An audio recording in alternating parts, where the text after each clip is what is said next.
جیسا کہ آپ جانتے ہیں کہ ہمارے دین نے ہمارے لیے ہر موقع کے حساب سے کوئی نہ کوئی عمل یا کوئی نہ کوئی دعا بتائی ہے کہ جس پر عمل کر کے ہم 24 گھنٹے کی زندگی کو اپنے دین کے مطابق ڈھال سکتے ہیں۔ آج کی ویڈیو میں آپ سفر سے متعلق چند مسنون اعمال جان سکیں گے کہ جن پر عمل کرنے سے آپ کو دنیا اور آخرت دونوں کی بھلائی نصیب ہوگی۔ السلام علیکم، آپ دیکھ رہے ہیں مائی ڈیپ تھاٹس۔ نمبر 1، سفر کا ساتھی۔ سفر میں 2 آدمیوں کا جانا مسنون ہے، ایک آدمی کا جانا بہتر نہیں ہے۔ ہاں، اگر کوئی ضروری یا مجبوری ہو تو ایک آدمی کے جانے میں کوئی حرج نہیں۔ نمبر 2، سفر کا آغاز کس دن سے کریں؟ جمعرات اور ہفتے کے دن سفر شروع کرنا سنت ہے۔ نمبر 3، قیام کرنا۔ سفر میں ٹھہرنے کی سنت یہ ہے کہ راستے کے درمیان جہاں مسافروں کے چلنے کی جگہ ہو وہاں نہ ٹھہرے، بلکہ ایک طرف کونے میں ہو کر ٹھہر سکتے ہیں۔ یہ اس زمانے کی بات ہے جب پیدل سفر کیا جاتا تھا یا گھوڑے خچر کے اوپر لوگ ایک علاقے سے دوسرے علاقے تک سفر کرتے تھے۔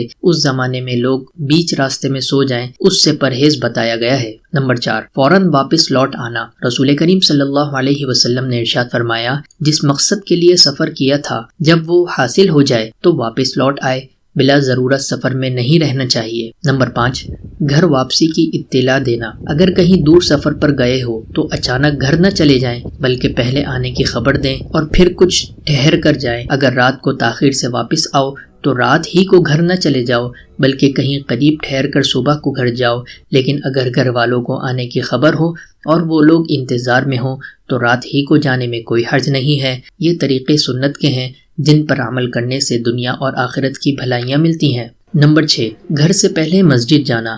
سفر سے واپسی پر گھر میں داخل ہونے سے پہلے مسجد میں جا کر 2 رکعت نفل پڑھنا سنت ہے۔ سفر میں کتا وغیرہ ساتھ نہ رکھنا بھی سنت ہے اور سفر بے برکت ہو جاتا ہے۔ آج کی ویڈیو سے بس اتنا ہی۔ امید کرتے ہیں آپ کو ہماری ویڈیو ہمیشہ کی طرح ضرور پسند آئی ہوگی۔ اگر پسند آئی ہے تو ضرور لائک شیئر کریں۔ ملتے ہیں اگلی ویڈیو میں، تب تک کے لیے اللہ حافظ۔